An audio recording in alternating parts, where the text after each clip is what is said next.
Oke guys, jumpa lagi dengan saya Firman Ahmad. Assalamualaikum warahmatullahi wabarakatuh. Ya, gimana teman-teman, sudah coblos semua kan? Ya, kita baru saja menyelesaikan pemilu ya 2024 hari Rabu kemarin. Ini saya syutingnya malam minggu ya, di sela-sela kesibukan, karena ini adalah pemilu yang paling excited buat saya ya, dan juga mungkin buat teman-teman, karena saya dari pemilu-pemilu sebelumnya itu nggak ada saya setelah nyoblos gitu. Begitu besoknya gitu ya, itu teman-teman di WA di mana gitu sudah nginbox, udah DM, udah tanya, wah gimana nih mas, kalah gitu mas gitu. Ada yang juga bilang, wah gimana nih gitu kan, pokoknya macam-macam ekspresinya, dari yang pilihannya sama, yang berbeda itu, wah pada tanya-tanya semua. Oke, jadi sebelum lebih lanjut, saya sedikit menyarankan teman-teman mungkin bisa baca tulisan saya. Jadi sebelum hari H kemarin pemilu, saya membuat tulisan yang judulnya Kolaborasi Jahat. Jadi teman-teman kalau baca itu mungkin sedikit banyak akan lebih paham konteks dari apa yang saya bicarakan di video ini ya. Link tulisannya bisa teman-teman lihat di deskripsi, itu ada yang saya posting di Facebook, di Instagram, dan juga di halaman blogspot saya. Oke, tonton terus video ini sampai selesai.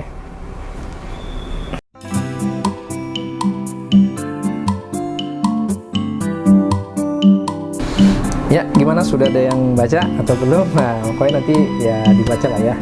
Oke, jadi pemilu kali ini adalah pemilu yang paling berbeda menurut saya, karena kalau pemilu sebelumnya itu kita sangat kontras ya, karena pilihannya cuma 1 dan 2 gitu kan.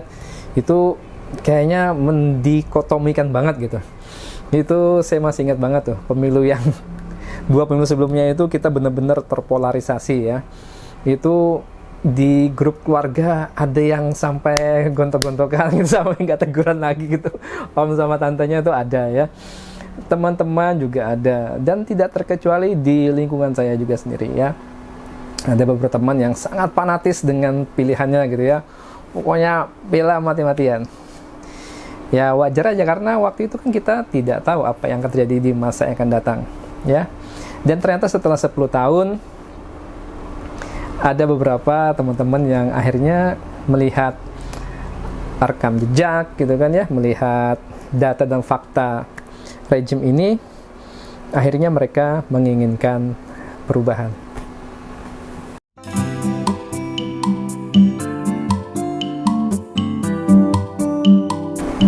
Perubahan yang saya lihat di pemilu kali ini adalah kita tidak lagi terpancing dengan yang namanya hanya sekedar gimmick ya. Yang satu menonjolkan, maksudnya itu gimmick itu menonjolkan sesuatu yang bukan substansi ya, bukan gagasan yang bisa dikaji lebih lanjut atau diadu argumentasikan ya, tetapi sudah mulai menuju kita lebih melihat gagasan orang ini mau memimpin, gagasannya apa nih ya kan. Kemudian apakah dia mau berdialog lebih lanjut untuk beradu gagasan, karena gagasan yang nggak diadu itu seperti air yang ditempatkan di tempat satu wadah saja, tidak dibiarkan mengalir melalui berbagai rintangan.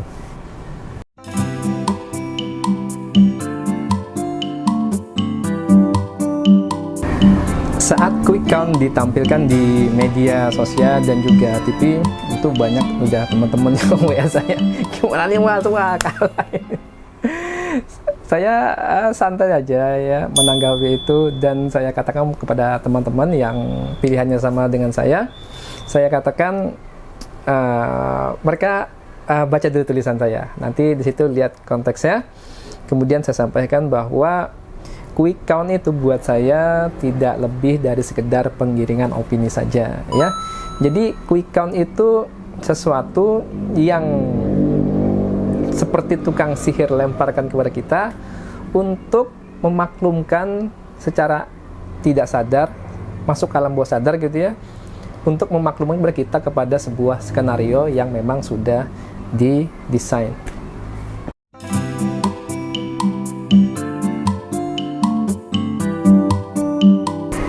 dampak dari hal itu adalah menjatuhkan mental lawan tentunya ya. Setidaknya ada beberapa teman ya yang begitu lihat quick count dia sudah lambai bendera putih gitu ya, sudah bilang, wah mas, saya sebagai pemilih paslon ini saya udah dah, saya kalah sudah, saya siap terima bulian. Saya bilang jangan begitu, jangan langsung ambil kesimpulan begitu, karena apabila demikian berarti kamu secara nggak sadar sudah kena sihir. Ya, karena kenapa? Dalam sebuah kompetisi di mana pemain yang curang itu kelihatannya menang pada awalnya, sebenarnya sudah pasti kalah dan hina. Berbeda dengan pemain yang bermain secara jujur. Itu sebenarnya sudah menang di awal dan pertengahan gitu ya. Karena kalau kita melihat hasil akhir kan nanti ini kan belum selesai. Tetapi siapa saja yang berkompetisi dan dia jujur, tidak curang, dia sudah menang.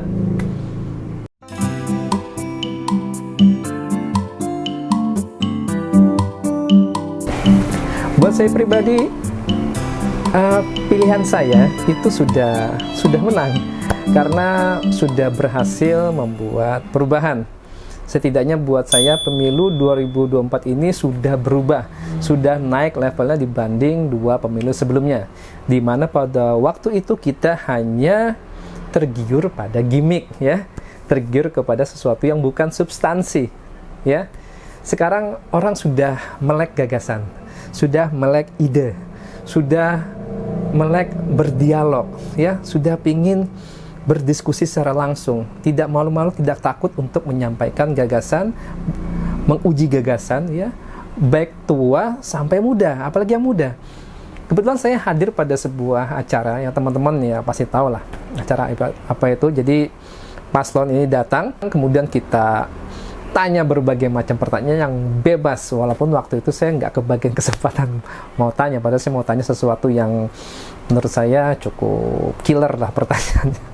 Mungkin nanti saya bikin video tentang pertanyaan saya itu, yang mungkin bisa kita diskusikan lebih lanjut. Ya, di situ saya melihat tidak cuma anak muda ya, maksudnya tuh mahasiswa, bahkan sampai anak SMA pun ada yang tanya, dan pertanyaan bagus sekali. Itu menggembirakan, itu apa ya, senang gitu lihat anak selevel SMA gitu udah punya pertanyaan yang bagus. Artinya dia peduli ya, sejak muda dia sudah peduli dengan keadaan sekitarnya, keadaan sosial, bahkan sudah mengikuti alur politik yang terjadi di negeri ini. Dan terlebih lagi dia peduli dan berani.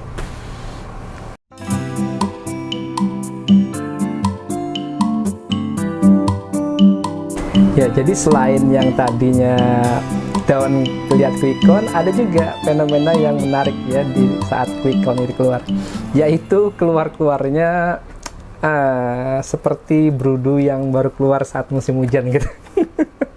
Yang tadinya diem-diem gitu kan, tidak berani atau malu gitu ya, mau menunjukkan keberpihakan gitu, begitu lihat quick count langsung kelihatan tuh, langsung wah, langsung mereka ngata-ngatain atau segala macam kan. Jadi itu banyak temen yang tadinya down itu tambah gemes gitu lihat. Saya bilang sabar, biar aja, nggak apa-apa, santai aja ya, nggak usah direspon ya, namanya juga euforia gitu kan, jadi nggak apa-apa, itu ujian mental ya, nggak usah bully dibalas bully, nggak usah ya. Jadi jadikan aja itu buat latihan kesabaran ya, karena ada hal lain juga yang tadinya saya khawatirkan tetapi tidak terjadi, yaitu yang saya lihat yang dulu memilih yang sekarang jadi rejim ini gitu mati-matian ya, itu saya lihat beberapa kebanyakan gitu ya, dan mereka yang sadar gitu, wah ternyata 10 tahun kayak gini ternyata gitu, dan kebanyakan mereka akhirnya diam. Yang tipikal-tipikal seperti ini saya lihat mereka tidak pernah lagi posting di sosmed mereka ya tentang politik segala macam, dan saya lihat juga ada beberapa teman yang sudah tidak apa ya, dia sudah nggak mau lagi bicara politik gitu ya. Kayaknya kapok gitu kan, karena dulu dia bela habis-habisan, ternyata belakangan mengecewakan. Jadi di situ juga kita melihat bahwa kita jangan terlalu tergantung pada sosok figur ya, tetapi kita harus pegang pada prinsip-prinsip kebaikannya.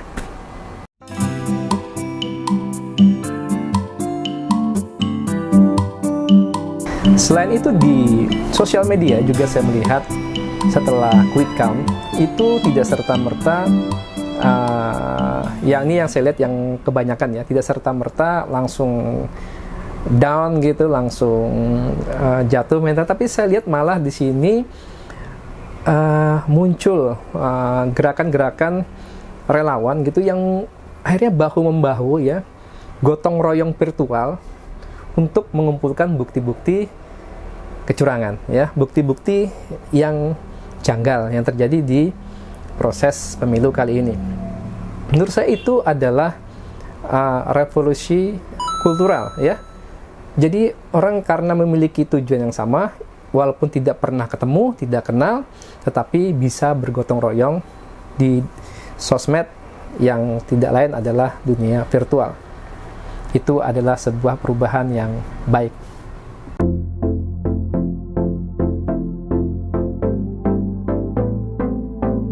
Dari pemilu kali ini saya juga akhirnya berkesimpulan bahwa Indonesia ini tidak kekurangan orang pintar ya. Hanya saja kita kekurangan orang pintar yang berani, orang pintar yang peduli, dan orang pintar yang tidak serta-merta cari aman untuk dirinya sendiri. Saya melihat ini pada film yang sedang viral, yang sedang hot, yaitu Dirty Vote.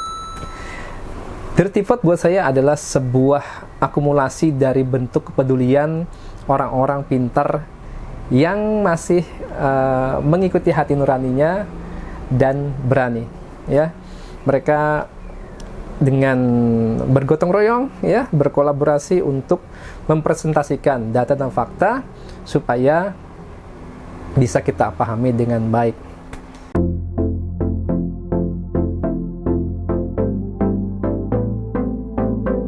Banyak teman-teman yang saat nonton quick count ya, mentalnya down gitu ya, langsung mau menyerah tadi dan berujung pada skeptis. Dan itulah pesan penting dari tulisan saya. Yang saya sarankan tadi yaitu jangan sampai skeptis, karena begitu kita skeptis ya, kita kena sihir tadi, kemudian kita skeptis, itu berarti kita dengan sukarela mengantri untuk kembali dicengkeram oleh hegemoni sebagaimana yang kita lewati sebelumnya. Jangan skeptis teman-teman, karena skeptis artinya kalah sebelum berjuang. Karena yang kita lihat sekarang ini sepertinya kalah, menurut saya itu adalah sebuah ujian lanjutan untuk menilai kesabaran dan ketulusan dalam perjuangan perubahan. Karena seperti yang sebelumnya, kita kan bisa lihat tuh bagaimana seseorang itu diuji kesabarannya dan ketulusannya. Ini kira-kira berubah nggak nih? Ini kira-kira lompat tembok nggak nih? Dan kita bisa lihat, dan situ kita bisa menilai. Jadi teman-teman jangan skeptis ya, sabar, dan tetap jaga niat untuk ketulusan perubahan bangsa ini. Berbanggalah karena kita sudah bergabung di kapal yang benar ya. Jangan menyerah, tetap semangat, tetap jadi orang baik. Sampai jumpa lagi di video selanjutnya. Wassalam.